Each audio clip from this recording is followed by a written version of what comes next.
Hi guys, நாங்கள் புதுசாக YouTube channel இப்போ எங்கே இருக்கோம்னு பார்த்தீங்கன்னா கோயிலில் இருக்கிறோம் காய்ஸ்.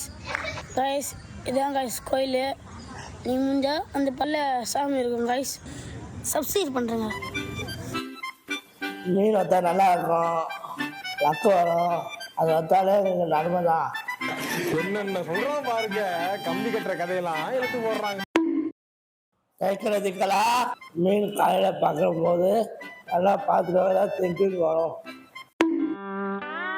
காலையில் எந்திரிச்சு பார்க்கும்போது மீன் மறந்துகிட்டே இருக்கும் போது அந்த நாளே நல்லா இருக்காது, மனத்தே ஒடுங்குதுங்க. இப்போ டிப்ஸ் அண்ட் டிப்ஸு இன்னைக்கு மீன் தானாக காப்பாற்றலாம். வீடியோக்குள்ளே போகலாமா?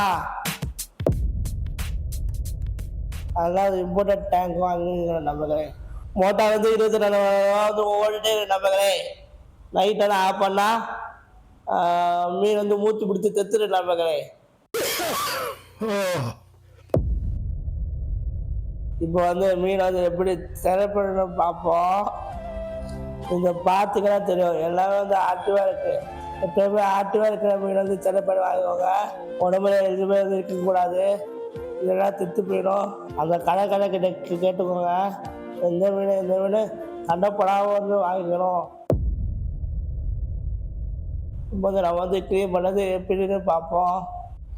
நீங்கள் இப்போ டேங்கில் வச்சுருக்கீங்கன்னா மாதத்துக்கு ஒரு நாள் க்ளீன் பண்ணது. க்ளீன் பண்ணும்போது நம்ம 20% என்னது எடுத்து வச்சுக்கோங்க. அது 20% பாவம் ஆகிருக்கும். அதனால் எடுத்து வச்சுருக்கேன்னு சொல்கிறேன். 20% தண்ணியில் புது தண்ணி ஆட் பண்ணிக்கோங்க. மீனை உள்ளே விட்டுறாங்க, க்ளீன் பண்ணிவிட்டு மீனை உள்ளே விட்டுறாங்க. இப்போ ஃபுட்டு போடுறதுன்னு பார்ப்போம். ஒரு நாளைக்கு 2 டைம் ஃபுட்டு போடுங்க, ரொம்ப கம்மியாக போடுங்க. நிறைய சாப்பிட்டா செத்து போயிடும். இந்த மாதிரி செடி போடுங்க, மீனுக்குள்ளே போடுங்க. நல்லா உயிரோட இருக்க செடியை போடுங்க.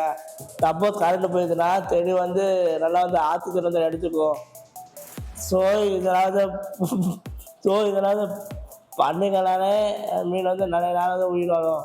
டைம் ஃபார் வாட்சிங். சப்ஸ்கிரைப் பண்ணுங்க, லைக் பண்ணுங்க, ஷேர் பண்ணுங்க.